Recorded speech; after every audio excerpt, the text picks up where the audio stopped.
Guys कभी भी अगर आपके साथ बुरा होता है तो ये मत समझना कि वो चीज़ बुरा हो रहा है इसका मतलब अच्छा कुछ होगा नहीं। कुछ चीज़ घटना घटती है इसीलिए अगर वो आपके साथ बुरा हो तो पक्का कुछ अच्छा होने वाला है। बट हमें इस केस में वो मिसिंग दिख रहा है। जो यहाँ पे चीज़ हुआ है ये बुरा कम है, मेरा दिल ज़्यादा टूटा है और ये ऐसा है कि मैं आपको बता भी नहीं सकता क्या मेरे अंदर बीत रही है। बिकॉज मेरे को नेटफ्लिक्स के ना ज़्यादा शोज़ के बारे में पता नहीं है ना, मैं देखता हूँ बट कुछ शोज़ देखता हूँ, उसमें से विचर है।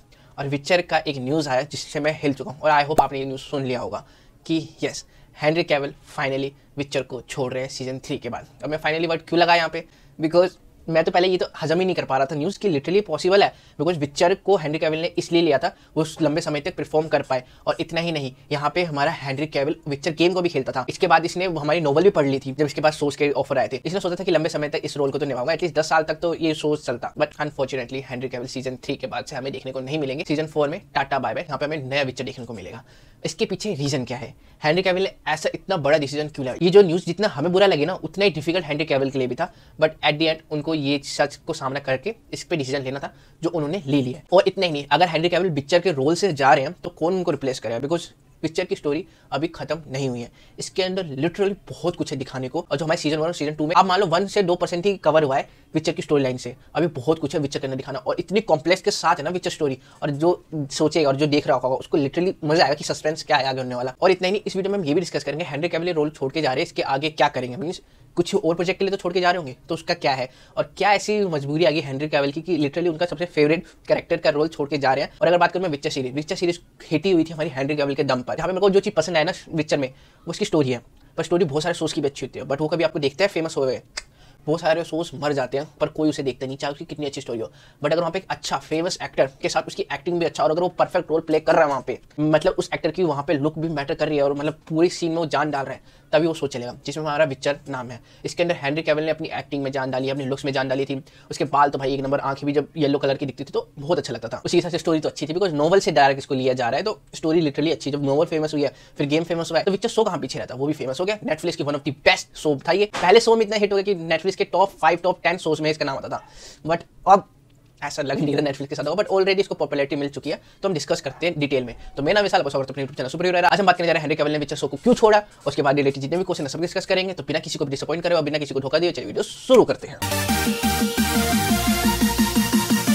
गाइस अब देखो, मतलब ये चीज नहीं कि हेनरी कैविल ने ये शो छोड़ा है शो तो बहुत बड़ी डील है यहाँ पे। ऐसा हमारे और प्रोजेक्ट में भी देखने को मिला है जहाँ पे कास्ट छोड़ के चले जाते हैं। जैसे अगर बात करें मार्वल सिनेमैटिक यूनिवर्स में भी ऐसा हुआ है। यस, ये चीज हमें एमसीयू के अंदर भी देखने को मिली है जहाँ पे आयरन मैन 1 में जेम रोडी को पहले कोई और एक्टर परफॉर्म कर रहा था। जो पहले था एमसीयू के अंदर टेरेंस हावर्ड, और जो अभी रोल प्ले कर रहा है वो डॉन चिडल है। और सिर्फ ये इस मार्वल के साथ भी नहीं और हमारे स्टूडियो के साथ ये चीज प्रॉब्लम देखने को मिलती है जहाँ पे कास्ट बीच में कुछ कैरेक्टर को छोड़ के चले जाते हैं।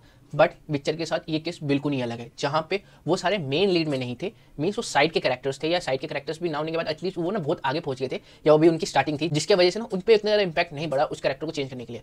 बट विचर के सामने ऐसा नहीं होगा और इस चीज़ को छुपाने के लिए ना हमारे विचर 3 के अंदर कुछ चीज़ होगी जो हमारे चेंज कर देगी कि हेनरी कैविल अब परफॉर्म नहीं करेंगे और कोई और नया एक्टर हमारा विचर के रोल को परफॉर्म करेगा। ये जो बात करूँ, हमें नया कैरेक्टर इंट्रोड्यूस होगा तो इसके बारे में डिटेल बात करते हैं। सो यहाँ पे सबसे पहले आता है नंबर 1 क्वेश्चन, जिसको विचर के बारे में नहीं पता मैं बताता हूँ। विचर एक टीवी सीरीज जो नेटफ्लिक्स पे आती है, फर्स्ट बार एयर हुआ था 2019 में दिसंबर के टाइम में, और जो सेकंड सीजन आया था 2021 के दिसंबर के टाइम में, और जिसका थर्ड सीजन वो आने वाला है, अभी तक लॉन्च नहीं हुआ। इसके अंदर हमारा हेनरी कैविल मेन लीड पे था जहाँ पे वो मॉन्स्टर को हंट करेगा और मॉन्स्टर का हंट करने वाले को विचर बोलते हैं, जो यहाँ पे परफॉर्म कर रहा है। बाद में जाके वो सीरी से अटैच हो जाता है, सीरी को अपनी बेटी से मानता है और उसको प्रोटेक्ट करता है। बाद में उसका एक दोस्त जैस्कर बन जाता है जो उसके गाने गाकर हर जगह उसका नाम फैलाते हैं। बस इसके अंदर ये था, बाकी स्टोरी एक नंबर है। और इसी के साथ बढ़ते हैं सेकंड क्वेश्चन की तरफ कि हेनरी कैविल विचर शो को छोड़ क्यों रहा है। चाहता तो कंटिन्यू कर सकता था बट कुछ तो रीजन होगा, तो आओ डिस्कस करते हैं। गाइस अगर मैं बात करूं हेनरी कैविल ने इस रोल को क्यों छोड़ा, इतना आसान भी नहीं है, बिकॉज कोई भी ऑफिशियल एक्सप्लेनेशन अभी तक नहीं मिल रहे हेनरी कैविल के द्वारा या बात करें हम नेटफ्लिक्स के द्वारा।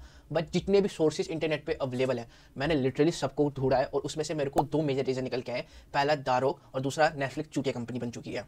लेट मी एक्सप्लेन यू कैसे। अगर आप देखोगे दारोग की मूवी पिछले हफ्ते रिलीज हुई थी और पिछले हफ्ते हमें ये न्यूज़ में देखने को मिल गया कि हेनरी कैविल सीजन 3 के बाद नहीं आएंगे। तो आप यहाँ से देख सकते हो कुछ यहाँ पे कॉमन है। यस, अभी क्या है, विचर 3 की शूटिंग चल रही है जहाँ पे हेनरी कैविल शूटिंग भी कर रहे थे और यहाँ पे ब्लैक एडम के पोस्ट करने सीन के लिए स्पेसिफिकली हेनरी कैविल विचर सीजन 3 को छोड़ के कुछ देर के लिए गए थे शूटिंग करने। बट जैसे वो हमारे ब्लैक एडम के लिए गए फिर उसके बाद ये मूवी रिलीज हो गई। मूवी रिलीज होने के बाद डीसी स्टूडियो मिल गया। डीसी स्टूडियो मिलने के बाद उनके पास एक विजन आ गया, डिसीजन पावर जो अच्छे हाथों में दे दिया। तो हेनरी कैविल को लगा कि हाँ डीसीयू को लेके जाना चाहिए। और डीसीयू को कौन लेके जाएगा, हमारा ब्लैक एडम सुपरमैन। आपको पता है रॉक कितना अच्छा दोस्त है हमारा हेनरी कैविल का, तो उसने भी उसको कन्विंस करा होगा कि तो डीसीयू में आजा, हम दोनों साथ भाई मिलकर काम कर लेंगे, क्या अकेले अकेले उधर ऐसी तैसी करवा रहे हैं। तो एक ये भी रीजन है। इसी के साथ इसी के अंदर एक और रीजन है कि मोटा चेक मिल रहा है। डीसीयू एक बड़ी स्टूडियो है जो वार्नर ब्रोस के अंदर आ रही है, और वार्नर ब्रोस का पैसा अंधा ही है। बस हेनरी कैविल अगर मना कर रहा होगा तो मुंह पे पैसे देना होगा कि हाँ बोल देंगे। कोई एक्टर भाई एक अपने पैशंस के लिए काम करते हैं और दूसरा पैसे के लिए, तो हेनरी कैविल को डीसीयू के अंदर दोनों मिल रहा है। और जो दूसरा रीजन बता रहा है कि हमारी नेटफ्लिक्स एक चूतिया कंपनी है, वो कैसे? अगर पहला सीजन हिट किया है तो उसके एक्टर को आप मतलब लॉन्ग टाइम के लिए साइन करोगे ना। सालों ने सिर्फ और सिर्फ 3 सीजन के लिए साइन कर रखा था। 3 सीजन के बाद खत्म। तो हेनरी कैविल को लगा कि डीसीयू का बड़ा प्रोजेक्ट हो रहा है जहाँ पे जेम्स गन, रॉक इनको समझा रहे हैं कि भाई तो ज़्यादा से ज़्यादा ध्यान देना है। तो सुपरमैन डीसीयू के अंदर लीड में रहने वाला है, जहाँ पे वही हीरो होगा वही विलन होगा। मतलब ये मान लो जस्टिस स्नाइडर की जो विजन थी वो यहाँ पे सच होने वाली है। तो सुपरमैन अगर हमारा सेंटर में रहेगा तो उसको सबसे ज़्यादा टाइम देना पड़ेगा, शूटिंग दबा के चलेगी। और एक बंदा 2 जगह शूटिंग कर नहीं सकता, वो भी जब हाई लेवल के प्रोजेक्ट्स हो। तो इसलिए हेनरी कैविल ने यहाँ पे मौके पे चौका लगा दिया, जहाँ पे उसका हमारे विचर 3 का सीजन 3 के बाद कॉन्ट्रैक्ट खत्म हो रहा था। हेनरी कैविल ने कहा अगर मेरे को रिन्यू करना है तो थोड़े अच्छे पैसे मिलने चाहिए। नेटफ्लिक्स वालों ने पैसे दिया होगा पर उतने ज़्यादा नहीं दे पाए होंगे जितना डीसीयू दे रहा होगा। तो क्या चलो ठीक है, हाथ छोड़ के निकल लेते हैं। मान लो दोनों रीजन सच है। यहाँ पे हेनरी कैविल छोड़ के नहीं जाता अगर नेटफ्लिक्स वालों ने सीजन 1 की हिट के बाद ही इसका कॉन्ट्रैक्ट रिन्यू करवा लिया होता। बट क्या करें, अब पता है अभी ना 10 सीजन आने हैं और हेनरी कैविल अभी छोड़ के चले गए। देखना इसकी पॉपुलैरिटी गिरेगी पक्का, because Henry Cavill is the विचर। और इधर से निकल के आता हमारा थर्ड क्वेश्चन, हेनरी कैविल को रिप्लेस विचर के अंदर कौन करेगा? तो ये ऑलरेडी कंफर्म हो चुका है। जैसे हमारे हेनरी कैविल ने हमें बताया कि वो विचर को टाटा बाय बाय कर रहे हैं सीजन 3 के बाद, तो उसी के साथ हमें ये भी पता चल गया कि हेनरी कैविल को रिप्लेस कौन कर रहा है विचर के अंदर। वो और कोई नहीं, आपके और मेरे फेवरेट एक्टर के भाई है, क्रिस हेम्सवर्थ के भाई लिम हेम्सवर्थ, वो उसको रिप्लेस कर रहे हैं। देखा जाए ये बंदा भी ठीक है, जिसकी बंदे की बॉडी वॉडी सारी ठीक है, विचर रोल परफेक्टली रहेगा, but we still miss Henry Cavill. तो अब जान लेते हैं हमारा क्वेश्चन नंबर 4 कि हेनरी कैविल विचर छोड़ने के बाद किस प्रोजेक्ट पे फोकस करेंगे और किसके वजह से छोड़ा है। तो सिंपल सा, जैसे कि आप इस क्वेश्चन 2 से जान लेंगे, ये हमारे डीसीयू के लिए छोड़ा गया, जहाँ पे डीसीयू अब अच्छे डिसीजन ले रहा है, जहाँ पे डीसीयू स्टूडियो भी आ गए। तो लिटरली बहुत सारे प्लान उनके पेंडिंग है। आपको और हमें नहीं पता कि कौन सी मूवी आने वाली है, बट एक्टर्स को पहले पता चल जाता है, बिकॉज उनके पास प्रॉपर एक स्क्रिप्ट आती है, किसके साथ, मोटी रकम के साथ। तो उनको पहले बुक कर लिया जाता है और बुक भी लंबे समय के लिए कराया जाता है और उनके पास एक स्क्रिप्ट भी आ जाती है। और हेनरी कैविल के इस टाइम ऐसे ही हो रहा होगा, जहाँ पे उनके डेस्क के नीचे से पैसा आया होगा, उसी के साथ उनको एक स्क्रिप्ट भी मिलेगी, जहाँ पे बहुत सारे प्लान्स होंगे सुपरमैन के फ्यूचर में। मतलब मान लो 10 साल के लिए तो हेनरी कैविल बुक है डीसीयू के साथ, तो उसका जो भी मरना है वो तो मरेंगे ही। बट यहाँ पे अगर हेनरी कैविल को लग गया कि भाई 10 साल तक उनको इसके साथ काम करना होगा, तो क्यों ना इसी के साथ जुटा दो, जहाँ पे कैश भी अच्छा खासा है। और हेनरी कैविल फोकस करेंगे सुपरमैन के रोल के लिए, जहाँ पे ब्लैक एडम हमारे उसके दोस्तों के साथ, रोको के साथ, जहाँ पे हमारे बैन एफ्लेक के साथ काम करेंगे, जो ऑलरेडी हेनरी कैविल के एक अच्छे खासे दोस्त है। तो अब बढ़ते हैं क्वेश्चन नंबर 5 की तरफ कि सीजन 3 हेनरी कैविल का कब आने वाला है। तो होप प्रोबेबली ये सारा क्या था कि मतलब दिसंबर के टाइम पे भी रिलीज करते थे, बट कोविड के चक्कर में ना सारा शेड्यूल खराब हो गया। जो सेकंड सीजन था कहा गया था कि दिसंबर 2020 में आएगा, बट 2021 में आया था, तो ऑलरेडी लेट हो चुका था प्रोजेक्ट। तो उसी हिसाब से ये प्रोजेक्ट हमें 2023 के समर में देखने को मिलेगा, जो ठीक है, मतलब मान लो ऑलमोस्ट 6 से 8 महीने हैं हमारे सीजन 3 के। अब देखो इन सब का कंक्लूजन सिंपल सा है, अगर नेटफ्लिक्स चाहे ना अभी इस टाइम पर भी हेनरी कैविल को मना सकता है एक मोटी खासी फीस दे के, जहाँ पे बोल देगा कि हाँ कोई बात नहीं आप कर सकते हो हमारे साथ काम, बट क्या करे पीछे से ना एक मेन कैरेक्टर को ला दे जहाँ पे फैंस को भी ज़्यादा रहेगा नहीं। अब वो एकदम से छोड़ देगा हेनरी कैविल और उसकी जगह आप रिप्लेसमेंट डाल दोगे उसको मार के, तो ना वो चीज़ गलत रहेगा। तो यहाँ पे नेटफ्लिक्स को ये चीज़ सोचनी चाहिए कि हम फैंस के बारे में भी, अब देखो डीसीयू के साथ भी बहुत गलत हुआ है, पर डीसीयू ने एक अच्छे डिसीजन लेने की कोशिश तो करी है। डीसीयू ने भी अपने टाइम में बहुत गलत डिसीजन लिया था, बट उनको सही करने की तो कोशिश करी ना,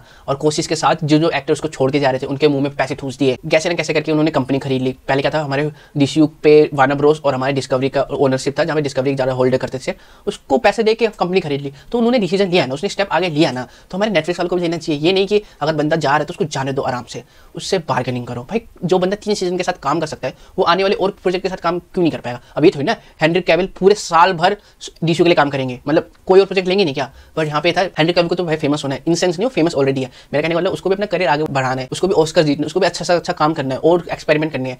तो अगर चाहता ना नेटफ्लिक्स कम से कम 1-2 सीजन के लिए साइन कर लेता, जहाँ पे हेनरी कैविल को ना पीछे से पीछे क्या रखता, जहाँ पे कुछ समय के लिए आता, बाद में मेन पे कोई और रखता। बट नहीं, नेटफ्लिक्स वालों को तो जस्ट अपने एटीट्यूड में एक डिसीजन लेना है जो जस्टिफाई नहीं है। तो इसी के साथ आई होप आपको वीडियो पसंद आएगी, जितने भी हमारी रिसर्च थी आपको पसंद आएगी, और कुछ भी आपका सजेशन हो, सुझाव हो और कैसा आप फील कर रहे हो इस न्यूज़ के रिलेटेड कमेंट सेक्शन में कमेंट करके बता सकते हो, हम सब के कमेंट पढ़ते हैं। तो आई होप आपको वीडियो पसंद आएगी। मिलते हैं अगले वीडियो के साथ, देखने वीडियो के साथ, देखने सुपर कंटेंट के साथ, देखने दिन के साथ, जय हिंद, वंदे मातरम।